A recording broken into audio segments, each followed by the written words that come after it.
আমাদের দেশেও অনেক সময় কারণ বাচ্চা কাচ্চা না হইলে ছেলেরা পাঠায় দেয়, হয়তো শাহজালালের মাজারে চলে যাও, শাহপরানের মাজারে চলে যাও, খান জাহান আলীর মাজারে চলে যাও, ঢাকার গুলিস্তানে যাও, মিরপুরে যাও, বলে না? বলে কিনা? কথা কয় না। কথা যদি বুঝেন তাইলে একটু সাড়া দেন। তারা কিন্তু পাঠায় দেয় যে অমুকের মাজারে চলে যাও, কিন্তু কথা হইলো যে ওইখানে শুয়ে আছে, আমি ধরলাম সে আল্লাহর একজন ভালো বান্দা ছিল, সে আমল ভালো করে গেছে, আল্লাহর বান্দা, ভালো আমল অনেকেই করে না, সে ভালো আমল করে গেছে, তার জীবনটা কোরআন হাদিস অনুযায়ী চালাই গেছে, কিন্তু ওইখানে গিয়ে আপনি কি করতেছেন? আমার প্রশ্ন হলো ওইটা, আপনি ওখানে যাচ্ছেন, আপনি কি কারণে যাচ্ছেন, ওখানে গিয়ে আপনি করতেছেন কি? এটা প্রশ্ন আসে না? ওইখানে আপনি গেলেন, সে ভালো মানুষ ছিল, কিন্তু তার কবরকে কেন্দ্র করে পরবর্তীতে যা হচ্ছে সেটা ইসলামী শরীয়ত সমর্থন করে কিনা, এইটা তো আপনার আগে দেখা দরকার ছিল, তাই না? এখন বলবেন যে হুজুর আপনি ওলি আল্লাহর বিরুদ্ধে আবার লাগলেন কেন? ওলি আল্লাহর বিরুদ্ধে আপনি লাগলেন কেন? চাইলে আমি আপনি প্রত্যেকে আল্লাহর ওলি হইতে পারি, বলেন আলহামদুলিল্লাহ। আমি আপনি প্রত্যেকেই চাইলে আল্লাহর ওলি হইতে পারি। ওলির সংজ্ঞা কি, ওলির শর্ত আল্লাহ তাআলা কোরআনে দিয়ে দিয়েছেন, সেটা একটু পরে বলতেছি। কিন্তু আমার কথা হইলো, আপনি যার কাছে গিয়ে বলতেছেন বাবা আমার চাকরি হয় না, আমার চাকরি দিয়ে দেন, বাবা আমার মেয়ের বিয়ে হয় না, বিয়ের ব্যবস্থা করে দেন, বাবা আমার সন্তান হয় না, আমার একটা সন্তান দেন, সে নিজেও তো এই দুনিয়ায় বেঁচে থাকতে সে নিজেও তো বারবার আল্লাহর কাছে চাইছে, কথা বলেন ঠিক কিনা? সে নিজেও তো আল্লাহর কাছে চাইছে, সে তো কারোর কবরের কাছে গিয়া চাই নাই, কারোর মাজারে গিয়া সে চাই নাই, কারোর মাজারকে কারোর কবরকে সে তো অনুষ্ঠান বানায় নেয় নাই, যেটা আল্লাহ নবীর কবরকে কেন্দ্র করে নিষিদ্ধ। আল্লাহ নবীর চেয়ে ভালো মানুষ আর কেউ আছে কিনা? তাহলে আর কার কবরকে কেন্দ্র করে এগুলা বানাইতে চাই তার আমি আসলে বুঝি না। এবার আসেন, আমি আপনি কিভাবে ওলি হইতে পারি এটা জানা দরকার আছে না ভাই? আমি আপনি নিজেও চাইলে আল্লাহর ওলি হইতে পারি। মুসলমান ভাইরা আমার, বন্ধুরা আমার, আমার আল্লাহ রাব্বুল আলামিন পবিত্র কোরআনুল কারীম সূরা ইউনূসের মধ্যে ডাক দিয়া বলেন, আলা ইন্না আউলিয়া আল্লাহি লা খাউফুন আলাইহিম ওয়া লা হুম ইয়াহজানুন আল্লাযীনা আমানু ওয়া কানু ইয়াত্তাকুন। আল্লাহু আকবার। মুসলমান ভাইরা আমার, বন্ধুরা আমার, আমার আল্লাহ রাব্বুল আলামিন পবিত্র কোরআনুল কারীম সূরা ইউনূসের মধ্যে ডাক দিয়ে বলেন, বান্দারে তোমাদের মধ্যে যে সমস্ত বান্দারা আমার বন্ধু হয়ে গিয়েছো, যারা আমার ওলি হয়ে গিয়েছো, ওলি শব্দের অর্থ হলো বন্ধু, কোন সময় ওলি শব্দের অর্থ হলো অভিভাবক। আল্লাহ তাআলা বলেন, বান্দারে তোমাদের মধ্যে যারা আমার বন্ধু হয়ে গিয়েছো, তোমাদের মধ্যে যারা আমার ওলি হয়ে গিয়েছো, পরকালের ময়দানে তোমাদের কোনো চিন্তা নাই, তোমাদের কোনো ভয় নাই। আল্লাহু আকবার।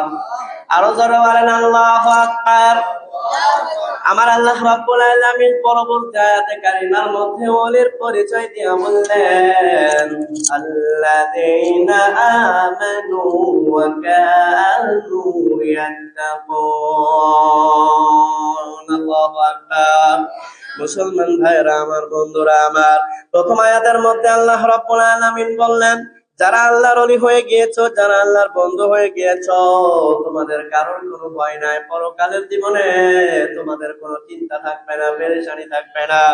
এরপরে আল্লাহ তাআলা বললেন, তার বন্ধু কারা, তার ওলি কারা, এইটার পরিচয় দিতে গিয়া আমার আল্লাহ রাব্বুল আলামিন বলেন, আল্লাযীনা আমানু, তোমাদের মধ্যে যারা ঈমানদার, ওয়া কানু ইয়াত্তাকুন, যারা আল্লাহকে ভয় করে, আল্লাহ রাব্বুল আলামিন তাদেরকে তার ওলি বলে ধরে নিয়েছেন। সুবহানাল্লাহ।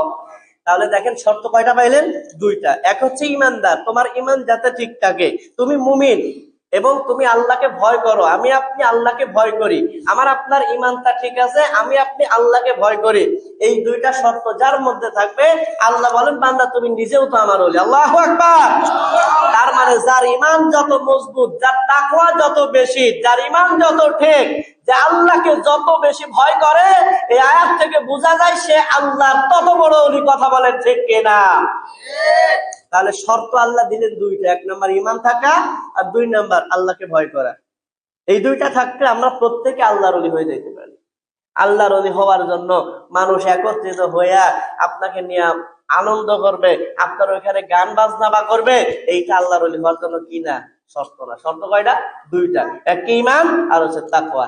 এই দুইটা যার যত বেশি আল্লাহ রাব্বুল আলামিনের এই বাণী থেকে প্রমাণিত হয়, সে আল্লাহ তত বড় ওলি। তাহলে আমরা আরেকজনের কাছে চাবো না, আল্লাহ ছাড়া কারোর কাছে চাওয়া যাবে না। আল্লাহর ছাড়া কারো কাছে চাওয়া যাবে না।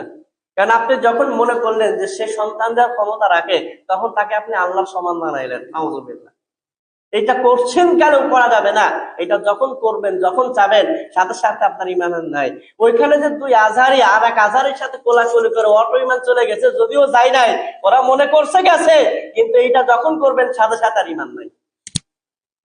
এই জন্য আমার আপনার জন্য মুমিন হওয়াটা খুবই বড় দরকার। এই পৃথিবী থেকে আমি আপনি ইমানদার হয়ে চলে যাওয়া, এটা বড় দরকার। এটা মনে করবেন যে পৃথিবীতে আপনার 2-4টা বাড়ি আছে, এইটা আপনার বড় নিয়ামত, এইটা মনে করার কোনো কারণ নাই। আপনি মনে করবেন যে আপনার সন্তানেরা বড় পজিশনে চাকরি করে, এটা আপনার জন্য বড় নিয়ামত, এইটা মনে করার কোনো কারণ নাই। আপনার অনেক জায়গা জমি আছে, আপনি মনে করবেন যে এই পৃথিবীতে এটা আপনার সবচেয়ে বড় নিয়ামত, এটা মনে করার দরকার নাই। এই পৃথিবীতে আপনার জন্য সবচাইতে বড় নিয়ামত, সেটা হলো আপনি মুমিন হয়ে এই দুনিয়া থেকে চলে যাওয়া। কথা বলেন ঠিক কিনা? এই জন্য আমার আপনার ইমানটাকে পরিশুদ্ধ করতে হবে। যেখানে গেলে আমার আপনার ইমান থাকতেছে না, ওইখানে আমার আপনার যাওয়া যাবে না।